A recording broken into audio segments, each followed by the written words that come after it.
Hey guys, I totally meant to do this yesterday. I've been wanting to do these videos on Fridays, but as you may be able to see, I'll turn the camera so that you can see, we have stuff and boxes everywhere because we are packing up, getting ready for our big move coming up at the end of the month. So we're here today, and I've got little man here who just woke up from his nap, so we will see how this goes. He's wanting a little extra cuddle time right now, so he's going to be in the video with me. Car? Yeah, and he has a car. He wants you all to know that he has a red car, and Mommy will hold it for him. Okay, so I've been thinking that it would be more helpful or more engaging, I guess, if I could start these videos with like an anecdote or personal story or whatever, but honestly, I've kind of racked my mind and I'm like, I don't really know what kind of a story to tell as far as taking your temperature, because, don't touch please. Because it's not like I can refer back to, like, you know, when I was a teenager and I used to take my temperature every morning and I used to notice that it would go up at a certain time every month, because that's not really the way it works, right? Like, normal people don't take their temperature every day. So this is something you have to be really intentional about. So instead, I'm going to ask you all a question. My question is, if you knew that just by taking your temperature every morning, you could either prevent pregnancy, if that was what you were looking to do, or you could become pregnant more easily, if that was what you were trying to do, or even if you weren't in any kind of a relationship and all you wanted to do was to know more about your cycle, to be able to deal with like hormonal imbalances, say you have heavier painful periods, or you have PMS, or whatever other kind of hormonal imbalance you might be looking to deal with, if you could deal with those or be better equipped to handle those just by taking your temperature every morning, would you take the extra couple minutes to do that? So if you're still with me, and that is something that you would be interested in doing and learning more about, yeah, you've got your cars, buddy. I'm going to tell you a little bit about how taking your basal body temperature works. So, sweetie, it's okay.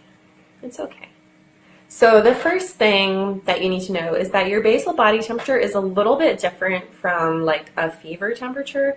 So if you have a fever thermometer, that's actually not going to work. You're going to want to get what's called a basal body temperature thermometer or basal temperature thermometer. And they're not really that expensive. You can get them at like Walmart or Target or whatever I think they're in the family. Johnny, please stop whining. You can get them in the family planning section of those stores, and they're really not very expensive, but they're just more sensitive than a fever thermometer because you're having to measure very small changes in your temperature to be able to determine these changes in each phase of your cycle. So I'm going to go through each phase of the cycle and then talk about what your temperature will do in each of those phases so that you can begin to use this method for yourself. So your basal body temperature is going to be the lowest body temperature within a 24-hour period. That's usually the first thing when you wake up in the morning. If you're, say, you're breastfeeding and you have kind of a fitful night of sleep because maybe your baby is nursing in the middle of the night, then you could take it after like 3 hours of sleep. If your baby wakes you up in the middle of the night, then you could use that time in the middle of the night to take your temperature. But basically, it's going to be as soon as you wake up, before you get out of bed, before you take a drink, before you do any kind of activity, you're just going to pop the thermometer in your mouth and leave it there until it beeps, and then you're just going to record that temperature. So the reason this is significant is that each phase of your cycle is dominated by different hormones, and as those hormone levels change over the course of your cycle, your body temperature changes in response, and it's a very slight change, but it does change in response to those changing hormone levels. So as you track these slight changes in your body temperature, you can also determine which phase of your cycle you're currently in. So that we're going to start with menstruation, which the beginning of your period marks day 1 of your cycle, so a good place to start. During menstruation, your estrogen and progesterone levels, which are like your primary female hormones, are at their lowest. And as your body sheds the uterine lining, your body temperature is also fairly low, although it can sometimes be slightly higher than the follicular phase, which is the phase that follows, due to residual progesterone in your system. Yeah, that's your grandpa truck. As you are in menstruation, your follicle-stimulating hormone levels begin to rise. That's also called FSH, just an abbreviation. And that stimulates the egg follicles to mature within your ovaries to prepare you for ovulation. So then after menstruation is your follicular phase. And in this phase of your cycle, estrogen is going to dominate. Your body will prepare for ovulation, which happens roughly in the middle of your cycle, and the progesterone levels and your basal body temperature levels will be at its lowest. So your basal body temperature is actually very linked to your progesterone levels. This phase can vary with women in irregular cycles. It can vary from one cycle to another. In a quote-unquote normal cycle, Johnny, don't whine, please. In a normal cycle, ovulation will occur on roughly day 14. Now, every woman is going to be a little bit different.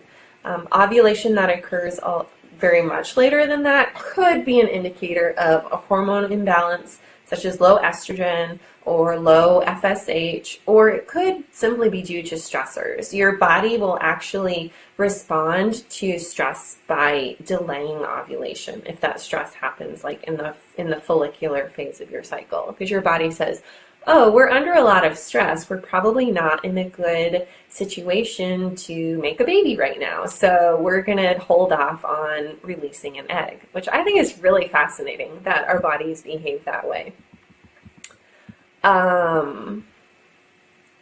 However, if you consistently have low estrogen or low FSH or consistent stress in your life, you may experience consistently irregular cycles. So it's actually normal to have an irregular cycle here and there if you are undergoing a lot of stress. About 16... Papa. Yeah, your Papa is here. Do you want to go see him? Okay. About 16 to 32 hours before you ovulate, you're going to see a surge. If you use an ovulation predictor kit, if you've ever seen those strips that they sell at the grocery store or wherever, they check the levels of the luteinizing hormone. And it's actually, from what I've read... Yeah, that's a kitty cat. Sorry for all the distractions here. From what I've read, it's not 100% clear what the luteinizing hormone does, but it has something to do with ovulation because it surges right before you ovulate, and at the same time, estrogen reaches its peak. And when that estrogen peaks, sometimes you see a sudden dip in your temperature right before you ovulate. So I've had several cycles where I've seen my temperature drop like the day before I ovulate. Yeah, that's a car across the street. However, if you don't see this dip, it doesn't necessarily mean that you haven't ovulated. I'm going to go shut the door because my in-laws are coming in. All right, do you want to go up there and go see your Mimi and Papa? Go see Mimi and Papa.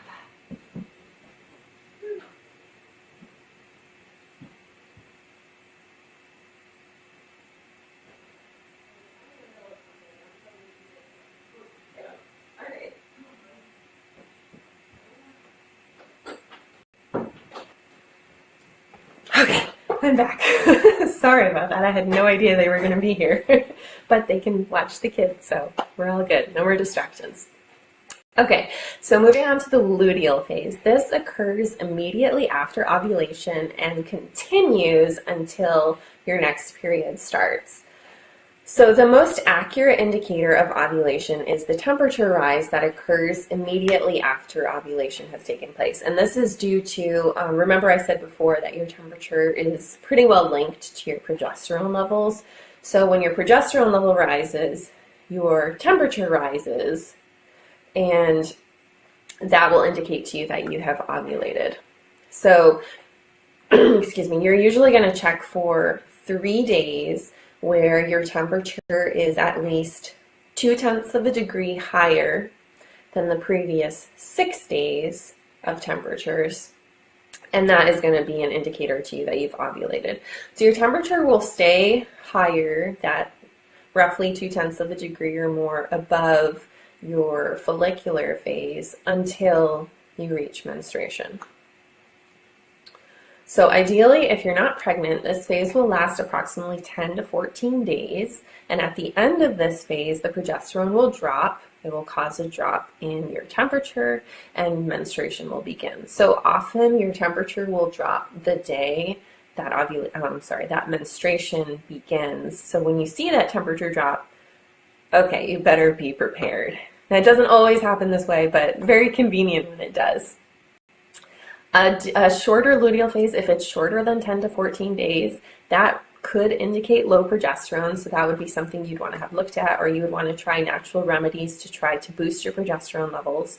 If your progesterone levels are too low to maintain a pregnancy and you do get pregnant, then miscarriage could result. And that was what happened with my husband and me. We had 3 miscarriages that were due to low progesterone levels. If you do become pregnant, your period won't start, obviously. So your temperatures will remain high during the first trimester as your progesterone levels maintain high. And if you see 18 high temperatures in a row after ovulation, that's a pretty good indicator that you are probably pregnant, because your luteal phase will probably not last that long otherwise.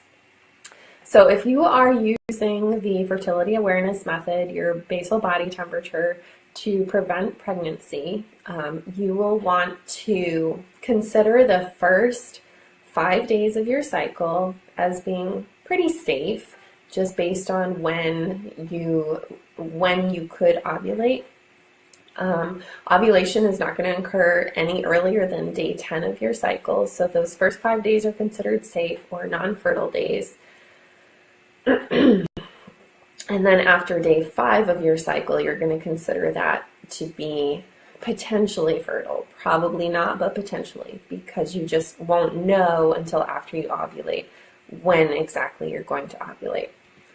So after you've ovulated, after you've seen those 3 consecutive temperatures that are at least 0.2 of a degree higher than your previous temperatures, then you can consider yourself safe again, because you know you've ovulated. You're only going to ovulate once in your cycle, so you're not going to be fertile after that until the next cycle before you ovulate.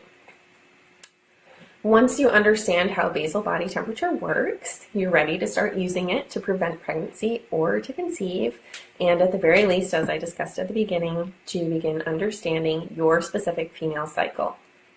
And in the future, I will be discussing the other signs that I mentioned in past videos and how they can give you further insight into your cycle and give you greater confidence with the Fertility Awareness Method. You can use the other signs to bolster. So if you're looking at your cervical mucus and you're looking at your temperature, you can say, okay, these 2 things are both saying that I'm about to ovulate or I've already ovulated, and that just gives you greater confidence with the method overall. I've posted a link in the description of this video to the blog post, and then also to the masterclass waitlist, where I will be going into greater detail on how all of this works, helping you all put it all together, put it into practice if you need a little help with that. And that will be live, and I'll have Q&A, help you learn how to use it yourself. And then we'll also go into the foods that you can use, the supplements that you can use to support your body during each phase of your cycle, and to help you learn how to sync your life with your cycle for optimal success and effectiveness in your life. So if that sounds like something you'd be interested in, go ahead and click on the link in the description that says the Masterclass Waitlist Sign Up. And if you're interested in seeing this in a written form, maybe just to kind of re-emphasize some of the things I've talked about, go ahead and click on the blog post link. And in the meantime, until the class becomes available, You can check out my free report as well, which I have not put up in the description, but I will go ahead and put a link up there. And that's the 5 natural ways to supercharge your cycle if you're looking to balance your hormones, to deal with certain issues with your cycle if you have PMS, or if you see a short luteal phase, or heavy or painful periods, that sort of thing. The remedies and suggestions that I give in this 5 natural ways to supercharge your cycle, I think will be really helpful for you. So I'll put a link for that up in the description as well as soon as I'm done with this video. And if you all have any questions, feel free to leave one in the comments. I love hearing from you guys, and I always try to answer any questions that I get. I have people ask me questions all the time, and I really try to respond to those. So that's all for today, and I will look forward to seeing you all again next time.